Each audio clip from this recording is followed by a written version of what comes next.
Hello my dear guys, assalamu alaikum. Welcome to my YouTube channel again. আশা করি আল্লাহর রহমতে আপনারা সবাই ভালো আছেন। বন্ধুগণ, আজকের ভিডিওতে সিপ্রোফ্লক্সাসিন অ্যান্টিবায়োটিক সম্পর্কে আলোচনা করব, যেটি গনোরিয়া, ডায়রিয়া, অ্যাকিউট সাইনোসাইটিস, শ্বসনতন্ত্রের সংক্রমণ সহ অসংখ্য সমস্যার সমাধান করে।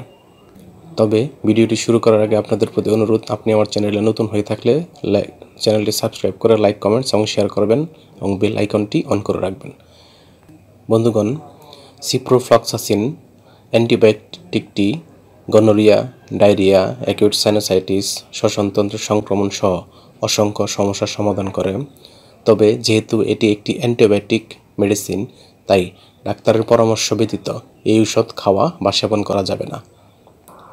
উপরোক্ত সমস্যার সমাধানে ডাক্তারগণ তাদের প্রেসক্রিপশনে যে অ্যান্টিবায়োটিকটি খাওয়ার কথা বলে থাকেন বা লিখে থাকেন, তার নাম হলো সিপসিন ট্যাবলেট বা ওরাল সাসপেনশন, যেটির উৎপাদনকারী প্রতিষ্ঠানের নাম বায়োফার্মা ল্যাবরেটরিজ লিমিটেড। এখানে সিপসিন ট্যাবলেটের প্রতি পিসের দাম 8.5 টাকা, 16 টাকা এবং 18 টাকা, এবং ওরাল সাসপেনশন বা সিরাপের দাম 100 টাকা।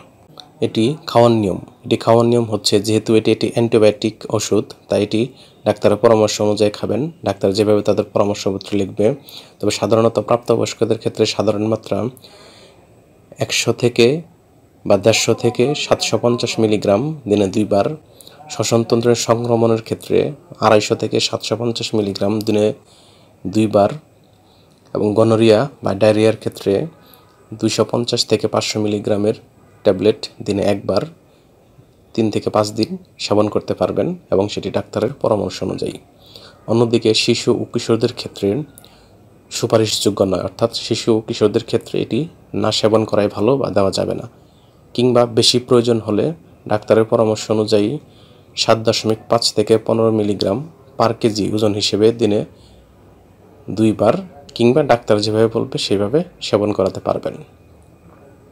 অর্থাৎ অ্যান্টিবায়োটিক ওষুধ ডাক্তারের পরামর্শ অনুযায়ী খেতে হবে এবং ডাক্তার দেখিয়ে খেতে হবে, এটি মাস্ট। এটি সেবনের পর বমি ভাব, ডায়রিয়া, তলপেটে ব্যথা, মাথা ব্যথা, ঝিমুনি, খিঁচুনি, ফুসকুড়ি ইত্যাদি পার্শ্ব প্রতিক্রিয়া দেখা দিতে পারে। গর্ভাবস্থা এবং স্তন্যদানকালীন সময়ে এটি সেবনযোগ্য নয়, কিংবা এটি সেবন করা যাবে না, অর্থাৎ নিষেধ। ওষুধটি আলো তাপ থেকে দূরে 30 ডিগ্রি সেন্টিগ্রেড তাপমাত্রার নিচে সংরক্ষণ করতে হবে, এবং অবশ্যই শিশুদের হাতের নাগালের বাইরে রাখতে হবে। ধন্যবাদ।